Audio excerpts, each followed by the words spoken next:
Olá a todos, meu nome é Fábio Cavaleiro Guedes e agradeço a visita de vocês no meu blog Ideias Tecnológicas. Vou botar o link na descrição abaixo sobre todos os artigos e vídeos que eu comentar aqui, tá certo? Bom, eu quero fazer uma observação. Provavelmente vocês perceberam a qualidade do vídeo, que é um pouco menor em relação aos outros. Isso deve-se ao uso de uma câmera filmadora da Sony que eu tenho aqui, e ela é um pouco antiga e tem uma qualidade apenas de 5 MB na lente, né? E eu estava fazendo os meus vídeos com a câmera do meu smartphone, que é um Xperia Z3, e ele tem 20 megapixels. Mas eu não estou fazendo com ele agora, porque esse vídeo provavelmente vai ser um pouquinho mais longo, e além do mais, a câmera está aquecendo demais, e aí ele acaba em um determinado momento desligando, e aí o vídeo fica cortado. Então, quando vocês, nos próximos vídeos, quando perceber que a qualidade é pouca, provavelmente é que eu vou estar usando essa câmera, e o provável problema é com a câmera do smartphone. Bom, esclarecido esse ponto, eu quero entrar no assunto do vídeo de hoje. Eu quero falar sobre o Debian, mas principalmente devido a dois artigos que eu fiz: o Retorno ao Debian 1 e 2.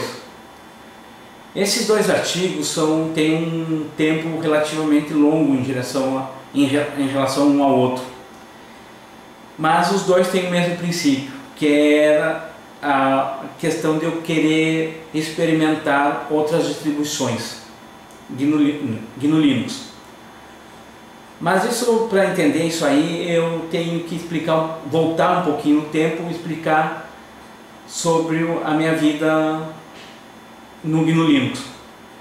Mas vocês vão entender melhor quando lerem o vídeo, olharem o vídeo sobre a minha experiência com o GNU Linux, tá bom? Mas para entender aqui uma história um pouco mais rápida, eu comecei a usar o GNU Linux no curso técnico de informática, devido a um professor meu que fez uma pequena explicação sobre o GNU Linux, e ele nos disse que teria que ser rápido a explicação, porque teria apenas um semestre para falar sobre alguns sistemas operacionais.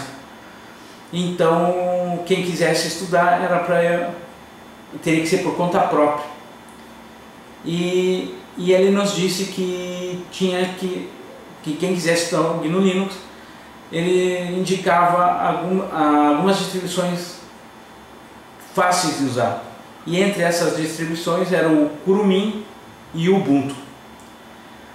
E eu fui pesquisar, estudar o GNU Linux, e eu comecei usando essas duas distribuições. E elas são derivadas do Debian. E eu me dediquei e acabei, de maneira indireta, tendo essa facilidade de trabalhar com Debian. Hoje, claro que hoje o Kurumin não existe mais, né? Só o Ubuntu. Bom, aí eu fiz um primeiro teste com o Debian. No tempo era a versão Etch, mas não consegui fazer a instalação. Eu fiz a instalação, mas não consegui configurar de maneira correta, porque deu conflito com minha placa de vídeo, que na época era a GS7100 da NVIDIA. Aí eu retornei ao Ubuntu, e depois eu voltei ao Debian, a utilizar o Debian, quando foi lançado a versão Leme. E a partir daí eu nunca mais deixei de usar o Debian até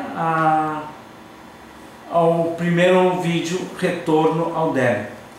Eu tive um pouquinho antes desse vídeo, eu fiquei algum tempinho usando o Slackware.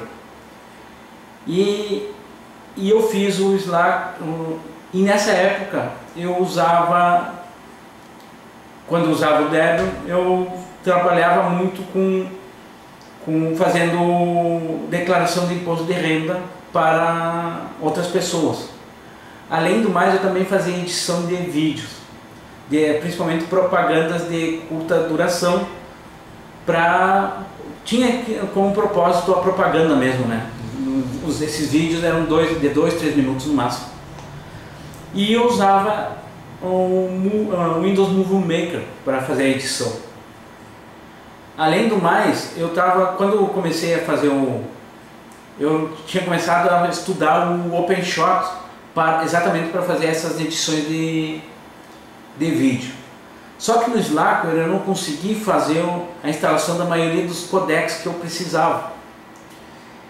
E aí comecei a receber reclamações por atraso, porque todo o problema que eu tinha para usar o OpenShot devido ao falta de codecs no Slackware, eu tinha que refazer o vídeo todo no Windows, né?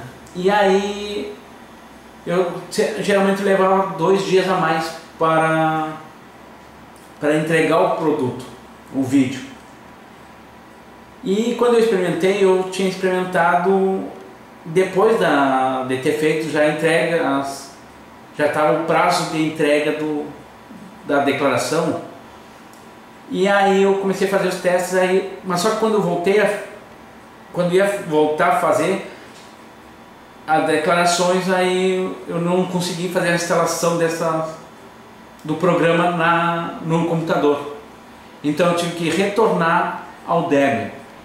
Então foi aí que eu fiz o primeiro artigo. O segundo artigo, aí passou um lapso de tempo, mas eu ainda tinha essa sensação de que eu precisava experimentar outras distribuições. Mas aí eu já estava procurando que fosse uma distribuição mais fácil e segura. E aí eu fiz pesquisas com Fedora, CentOS, e aí o Arch Linux também, apesar de não ser fácil, né? Mas eu, de certo modo, como tinha que configurar do zero o Arch Linux, né? Então foi mais fácil, a instalação de muitas coisas foram mais fáceis no Arch Linux. E os codecs eu não tive problema de instalar esses codecs no Arch Linux. Mas só que entre essas 3 opções, de GNU Linux, é claro, eu dei preferência ao CentOS, porque era muito mais amigável do que as outras 2 distribuições. Se amigável foi o Red Hat, aliás, o CentOS, o Fedora e depois o Arch Linux. E aí, só que eu fiz o CentOS, instalação no computador, e eu percebi que ele era um pouco lento na hora da instalação. Mas depois tudo tranquilo, foi perfeito a instalação, consegui instalar todos os codecs. Não cheguei a experimentar se era fácil fazer a instalação do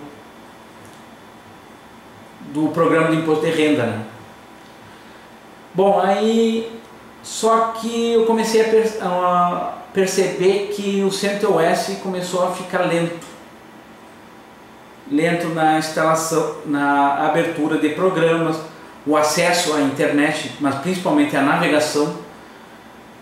E além do mais, aparecia uma mensagem logo após o login com algum defeito no display AC, alguma coisa nesse aspecto, e eu não conseguia ler a mensagem porque era muito rápido que aparecia.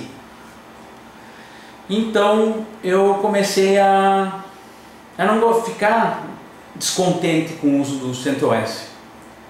Claro que eu não vou negar que é extremamente fácil, não vou negar, é fácil, é amigável, Então não achei com facilidade os programas por causa dos pacotes RPM, que é tão fácil deixar com os pacotes .deb do Debian, né?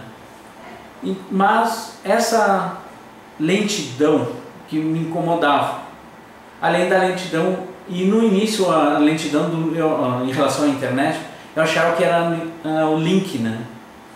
Que aqui a operadora não ajuda muito em relação à internet. Bom, aí fui testar, só que antes de eu voltar para o Debian, eu resolvi instalar o Arch Linux. E instalei tudo que eu precisava para o Arch Linux sem problema nenhum. Eu só tive uma dificuldade inicial com a placa de rede Wi-Fi, porque eu fazia a configuração inicial com o CD, a mídia, para fazer a instalação, mas quando eu terminava a formatação, terminava tudo, eu tinha que fazer todos os comandos novamente e aí dava problema. E aí até achar que eu tinha que perceber que eu tinha que levantar um sistema, um serviço específico, eu levei mais de 3 horas para me dar conta disso. Além de levantar esse serviço, eu tinha que reiniciar a máquina.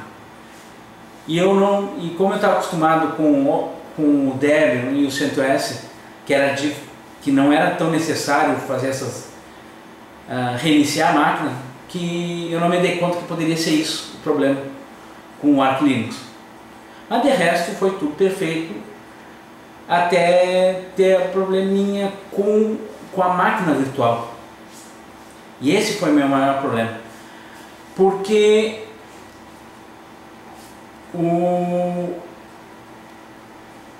a versão do VirtualBox era o OSI, mas ele permitia reconhecimento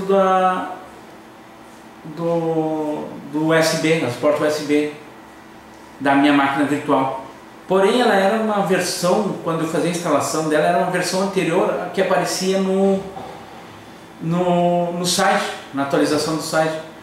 Isso aí me incomodava. E não adiantava tentar remover e instalar novamente o VirtualBox. E eu estava tendo um probleminha exatamente usando a extensão do VirtualBox. Então, como precisava para fazer a edição de alguns sites, que eu também faço criação de sites, eu faço usando o Dreamweaver, né? Então eu cheguei assim, olha, aí eu comecei a sentir falta do Debian. E aí eu resolvi retornar ao Debian. Mas também muito motivado pelo seguinte comentário. Quando eu fiz o comentário do Robson Crumb, se eu não me engano é assim que se pronuncia o sobrenome dele. Na época eu tinha feito um artigo sobre as primeiras impressões do CentOS. E passado um tempo, ele fez um comentário sobre esse artigo, dizendo que tinha me precipitado, uma vez que ele também era fã do Debian e que ele gostava muito e que era mais fácil achar pacotes do Debian, que eu concordo com ele perfeitamente. Mas ele também comentou sobre que ele achava o CentOS seguro e fácil. Então, que não foi uma mudança, uma escolha tão ruim, mas era mais por uma escolha. Mas ele é fã do Debian, então no final das contas ele defendia o Debian. E aí, quando eu comecei a ter esses problemas com o CentOS e o Arch Linux, eu comecei assim, sabe que de uma vez vou fazer vou retornar ao Debian. Mas eu estava receioso também, porque eu não lembrava de muita coisa, de alguns comandozinhos básicos, mas principalmente a configuração do source list. Então eu tinha que dar uma nova pesquisada sobre algumas coisas. Mas mesmo assim, tá, vamos na cara dura então, vamos voltar. E eu acabei relembrando muita coisa. E aí, além disso, retornei ao Debian e fiz o artigo Retorno ao Debian 2.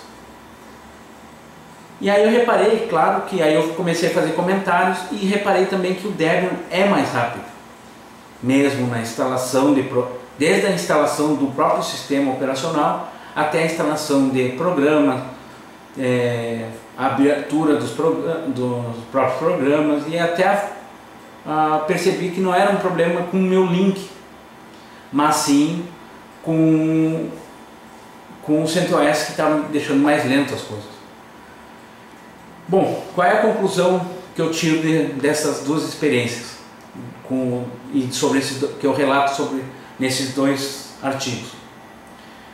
Hoje eu não vou trocar o Debian por outra distribuição GNU Linux. Hoje eu quero usar ele, vou estudar mais sobre ele e se eu ficar entediado, vou usar as coisas outras distribuições numa máquina virtual. Hoje, para eu usar uma outra distribuição, só se for para configuração de servidores, e aí eu vou usar o CentOS, mas mesmo assim como segunda opção, e por incomodação, isso se o usuário incomodar para querer que eu instale o CentOS, porque a minha primeira opção vai sempre ser o Debian, porque é uma distribuição que eu estou familiarizado. Então eu vou sempre dizer isso para o usuário que quiser falar sobre isso, né? Sempre eu vou indicar para o usuário o Debian e, em segundo lugar, o CentOS para servidores. Bom, além disso, se é para eu mudar, sair do Debian, eu vou usar, por exemplo, o FreeBSD, que aí na qual eu vou fazer testes com ele e tudo, mas mesmo assim testes em máquina virtual. Bom, cheguei ao fim do vídeo, espero que gostem e, como eu disse no início, vou deixar todos os links dos artigos e vídeos que eu mencionei nesse vídeo, vou deixar embaixo. Comentem, deem as suas sugestões, façam suas críticas e façam sugestões de alguns artigos que vocês queiram saber. Aí eu vou pesquisar, se for o caso, e vou publicar um artigo e provavelmente um vídeo. Aí eu vou decidir na hora o que vai ser mais fácil de fazer. Obrigado a todos e até a próxima.